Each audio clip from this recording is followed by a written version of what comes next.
میرے عزیزا، جب اللہ کے دسترخوان، اللہ کی نعمتوں میں سے جب اپنے دسترخوان پہ خدا کی نعمت کو دیکھے گا، من چاہی چیز اس کے حلق کے اندر جائے گی، پیٹ بھرے گا، اٹڑیاں چھڑیں گی، عرش عظیم سے منہ سے نکل کر دعا خود بخود پہنچ جائے گی۔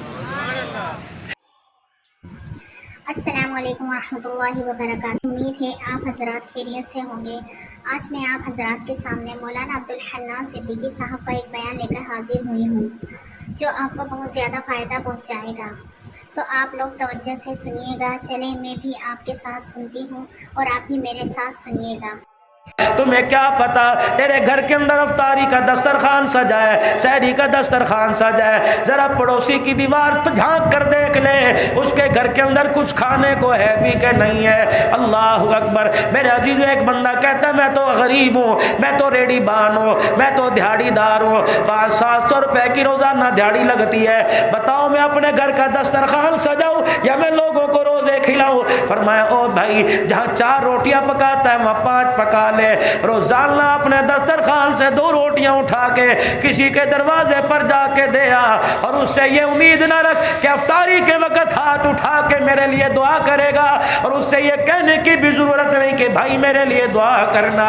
میرے عزیزا، جب اللہ کے دسترخوان، اللہ کی نعمتوں میں سے جب اپنے دسترخوان پہ خدا کی نعمت کو دیکھے گا، من چاہی چیز اس کے حلق کے اندر جائے گی، پیٹ بھرے گا، اٹڑیاں چھڑیں گی، عرش عظیم سے منہ سے نکل کر دعا خود بخود پہنچ جائے گی۔ رسول اللہ صلی اللہ تعالی علیہ وسلم کی صاحبزادی سیدہ فاطمہ الزہرا رضی اللہ تعالی عنہ روزے کی حالت میں ہے، اور گھر کے اندر اتنا آٹا جس سے 4 پیڑے بنتے ہیں، بچے بھی روزے دار ہیں، سیدنا علی رضی اللہ تعالی عنہ بھی روزے دار ہیں، روزے کی حالت میں اما فاطمہ بھی روزے کی حالت میں، دسترخوان سجا گیا، ایک روٹی سب کے حصے میں آ گئی۔ ادھر میرے عزیزوں مسجد سے افطاری کا اعلان ہو گیا، جب منہ میں نوالا روٹی کا ڈالا، سب نے اپنی اپنی پوری روٹی سمیٹ لی۔ سیدہ فاطمہ نے آدھی کھائی اور آدھی روٹی کو مروڑ کر اپنے دوپٹے کے کونے پہ باندھ لیا۔ حضرت علی نگاہ سے دیکھ رہے تھے، آپ نے فرمایا فاطمہ تراویح کے بعد کھائے گی، نماز کے بعد کھائے گی، یا رات کی تنہائیوں میں خدا کا قرآن پڑھتے پڑھتے تجھے بھوک لگے گی اس وقت کھائے گی؟ حضرت علی کہتے ہیں منہ سے تو جواب نہ دیا، آنکھوں سے آنسو نکلنا شروع ہو گئے۔ میں نے کہا فاطمہ میں نے ایسی کون سی بات کہہ دی جس کی وجہ سے تیرے دل پہ بار آ گیا؟ سیدہ فاطمہ روتے ہوئے کہنے لگی علی تجھے کیا پتا، آج میں نے 4 دن کے بعد روٹی کھائی، روٹی کھاتے کھاتے مجھے بابا جان محمد عربی کی بھوک یاد آ گئی، پتہ نہیں میرے باپ کو آج 4 دن میں ملی ہوگی کہ نہیں۔ ادھر رسول اللہ صلی اللہ علیہ وسلم مسجد میں نماز پڑھا رہے ہیں، حضرت علی سے اجازت لے کے سیدہ فاطمہ گھر چلی گئی۔ دروازے پر ملاقات ہوئی، کہا بیٹی کس وجہ سے آنا ہوا؟ کہا ابا جی مجھے اندر تو جانے دیجئے۔ رحمت دو عالم نے اپنی دھیرانی کو اپنے پاس بٹھا لیا۔ بیٹیوں کو بوجھ سمجھنے والوں، بیٹیوں کو دیکھ کر منہ بنانے والوں، آؤ میرے عزیزوں کا شان نبوت کا حال دیکھو۔ رحمت دو عالم علیہ السلام نے بیٹی کو اپنے پاس بٹھایا، سیدہ فاطمہ الزہرا نے اپنے دوپٹے کے کونے کی گرہ کھولی اور آدھی روٹی نکالی، کہا ابا جان آج میرا دل چاہ رہا ہے آج میں اپنے ہاتھوں سے آپ کو کھلاؤں۔ رحمت دو عالم کے ہاتھ میں لقمے بنا بنا کے بیٹی نے منہ میں ڈالا، اپنے ہاتھ سے لقمے بنا کے رحمت دو عالم صلی اللہ تعالی علیہ وسلم کے منہ میں دیا۔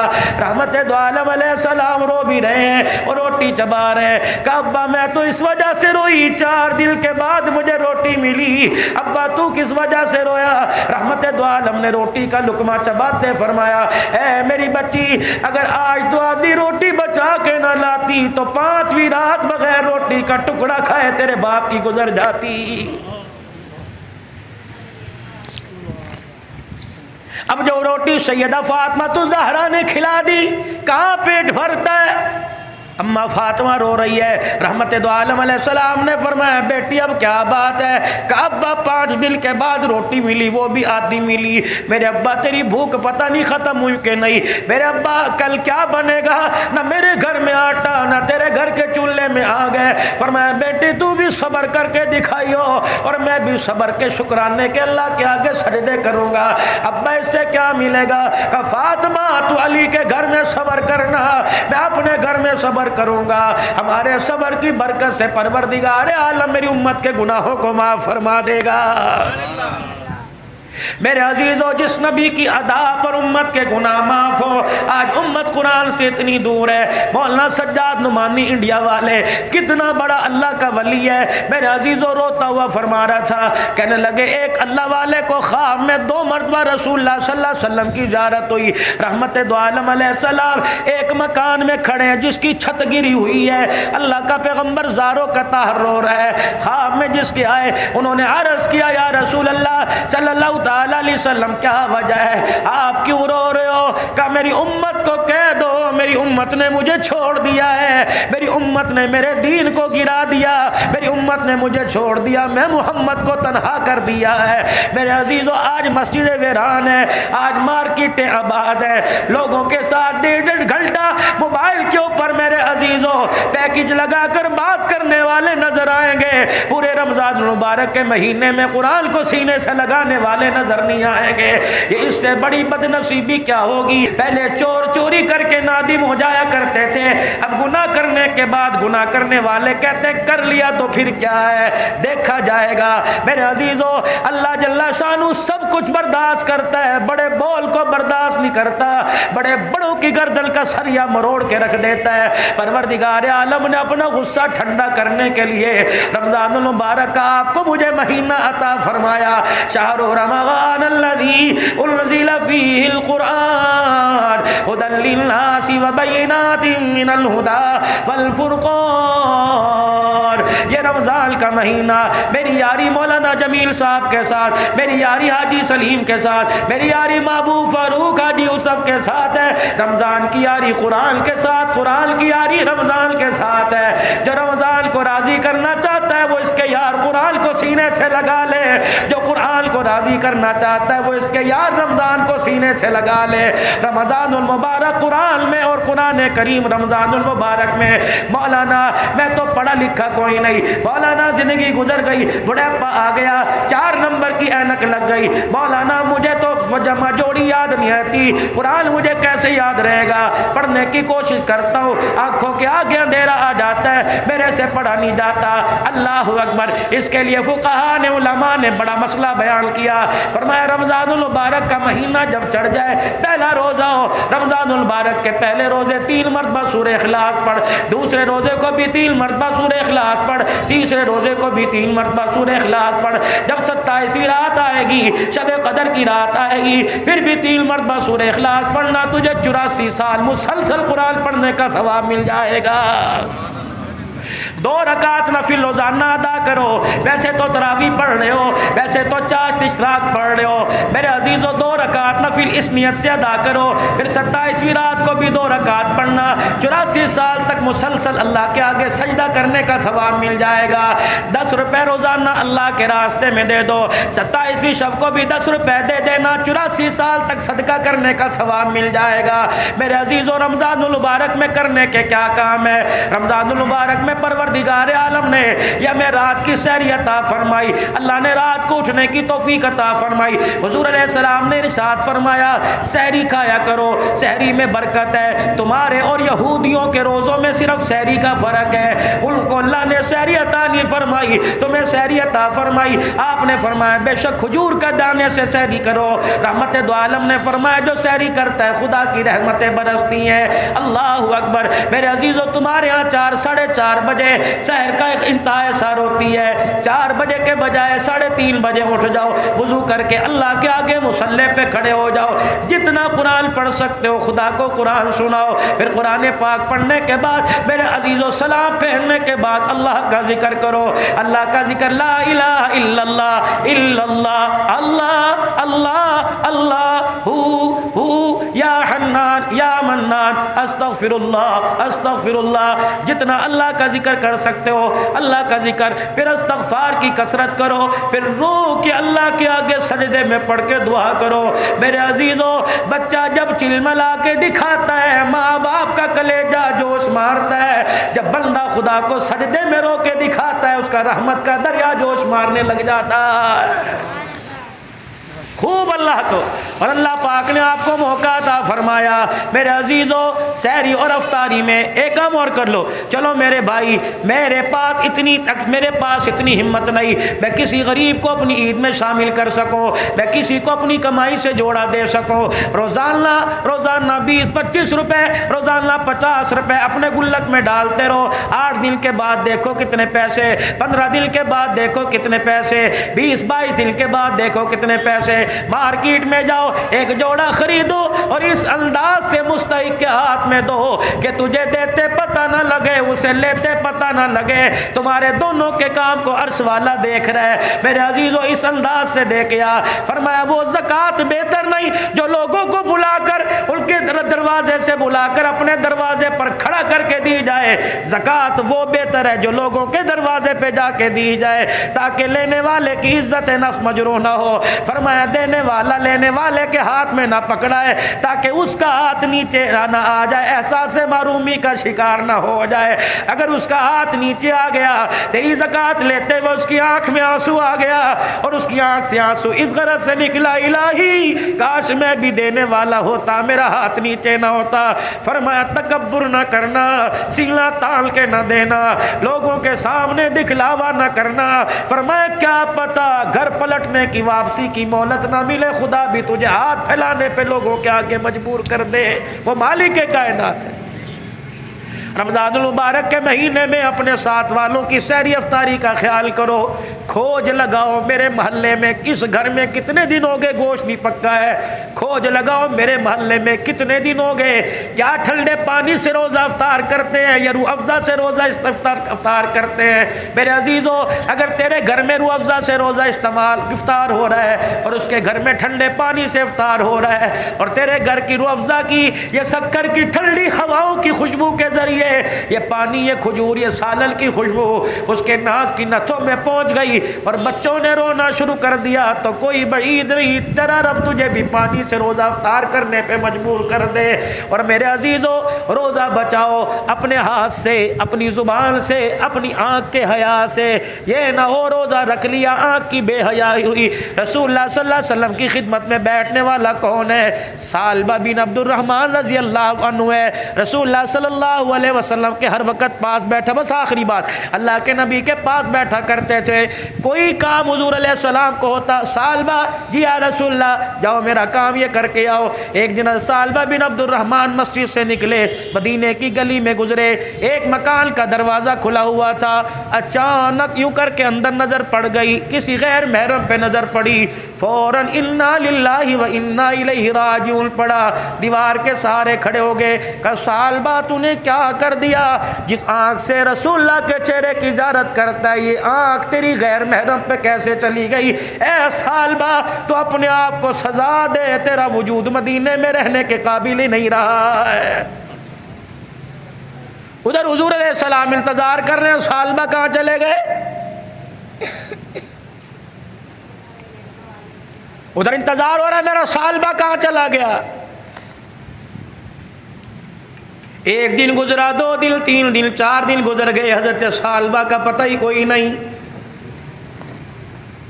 علماء اکرام نے فرمایا 40 دن کے قریب گزر گئے، 40 دن سالبہ نہ گھر میں، نہ گھر والوں کو پتہ، نہ رشتہ داروں کو پتہ، نہ مسجد والوں کو پتہ۔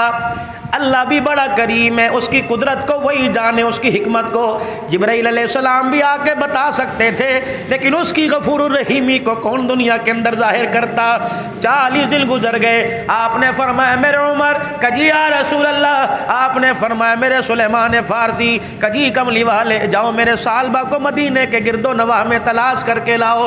یہ میرے عزیزو جب مدینے سے باہر نکلے آواز دے رہے سالبہ سالبہ، لیکن سالبہ کو کسی کو کیا پتا 40 دن ہو گئے روٹی کا ٹکڑا ہی نہیں کھایا، کپڑے بھی پھٹ گئے، جسم کے اوپر خشکی کے نشان پڑ گئے۔ اللہ اکبر، ایک پہاڑی کے دامن میں ایک پتھر کے ساتھ ٹیک لگا کے بیٹھا ہوا ہے۔ اللہ اکبر، ایک چرواہے سے پوچھا تو ہمارے اس ساتھی کو جانتا ہے؟ وہ کہنے لگے کون، مجھے کیا پتا۔ اللہ اکبر، کہنے لگا ہاں ایک آدمی مدینے کی طرف سے آیا، 40 دن ہو گئے، کبھی سجدوں میں روتا ہے، کبھی کھڑے ہو کے روتا ہے، کبھی قیام میں روتا ہے وہ کونے میں بیٹھ. حضرت عمر لمبے قد کے جوان تھے, بڑے بڑے قدم اٹھا کے چلے, جا کے سالبہ کی حالت دیکھی, آخری سانسوں کا مہمان بنا ہوا ہے.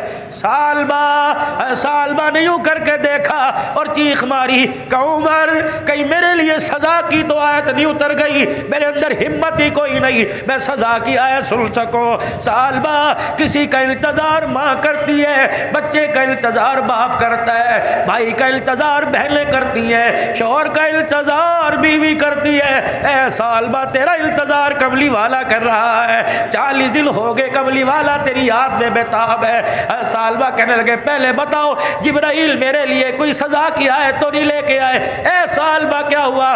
عمر تو میرے ایمان سے واقف ہے, تو میرے خاندان سے واقف ہے, اللہ کی عزت کی قسم میں نے جان بوجھ کے نگاہ نہیں اٹھائی. اچانک مدینے کی گلی کا دروازہ کھلا تھا, میری نگاہ پڑ گئی. عمر اس نگاہ کو آنکھ کو سزا دے رہا ہوں, رسول اللہ کا چہرہ تو دور کی بات ہے, سالبہ تیرا وجود مدینے میں رہنے کے قابل ہی کوئی نہیں رہا ہے.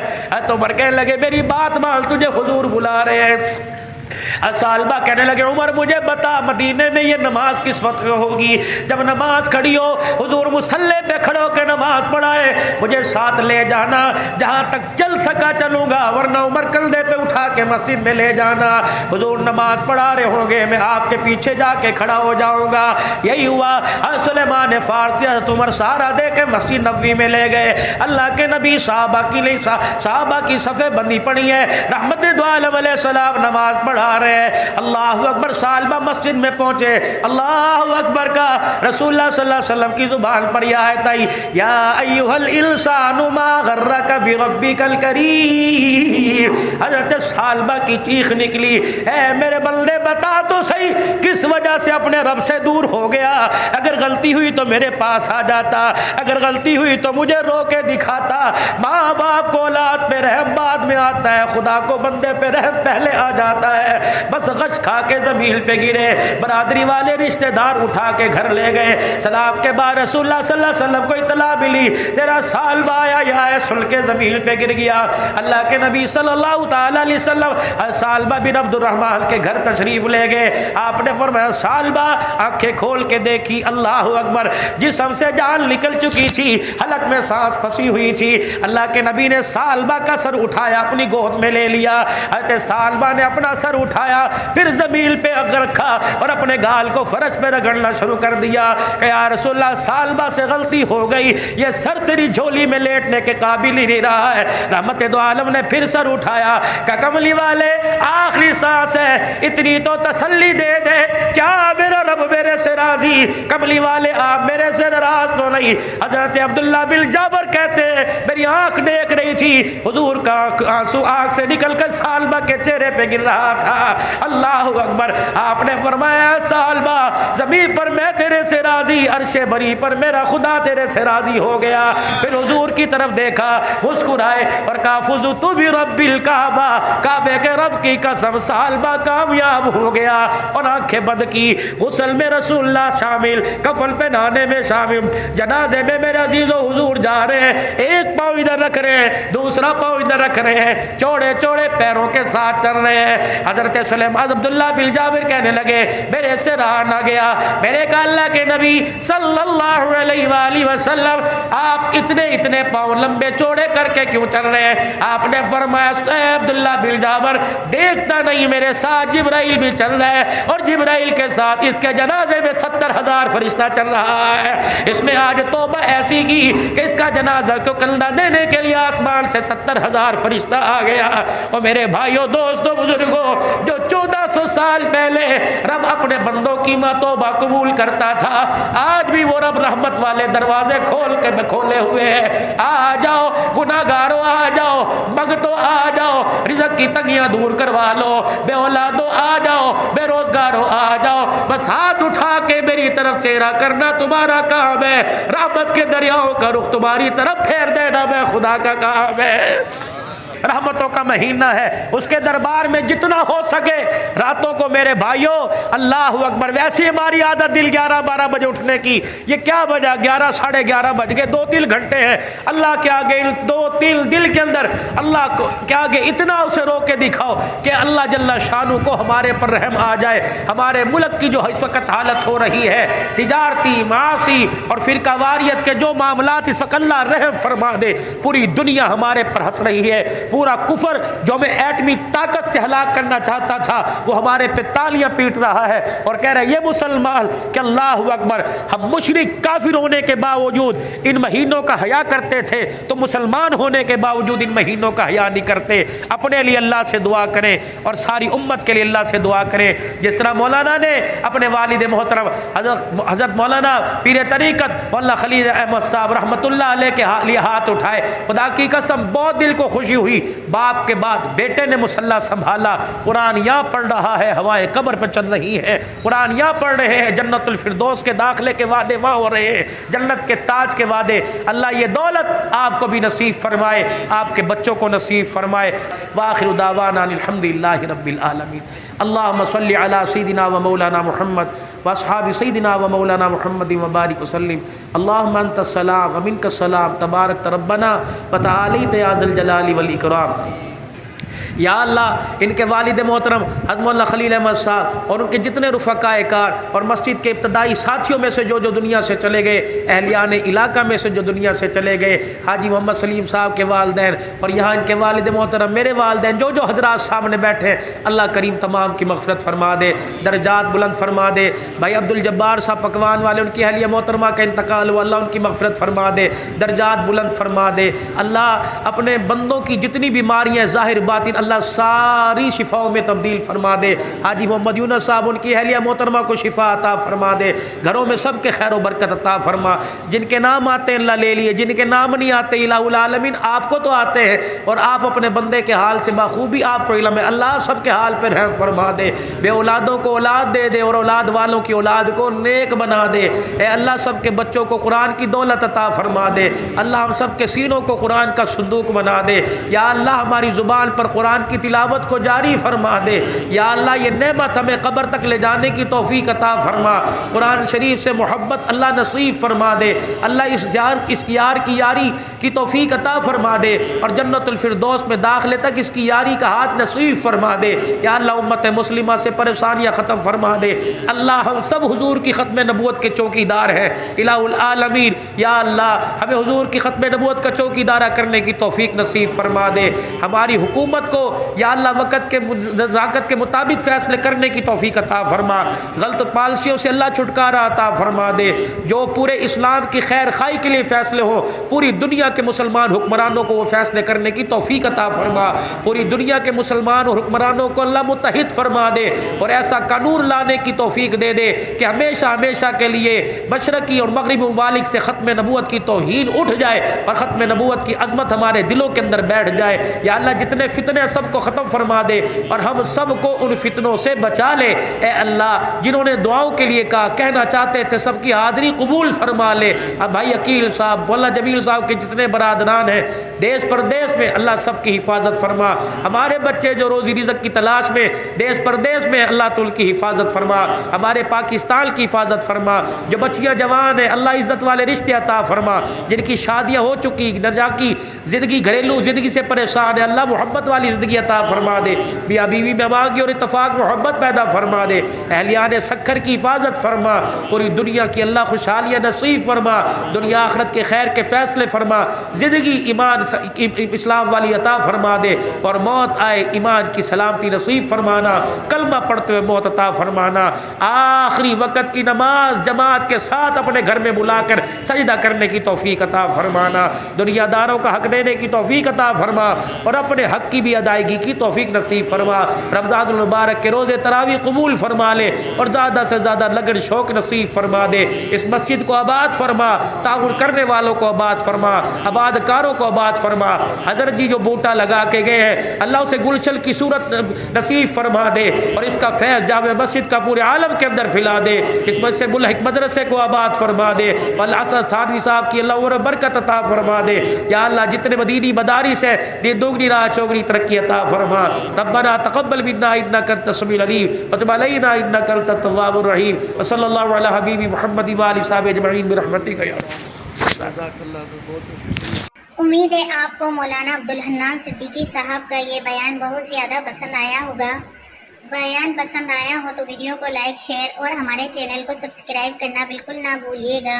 چلیں ملتے ہیں کسی اور ویڈیو میں، جب تک کے لیے السلام علیکم ورحمۃ اللہ وبرکاتہ۔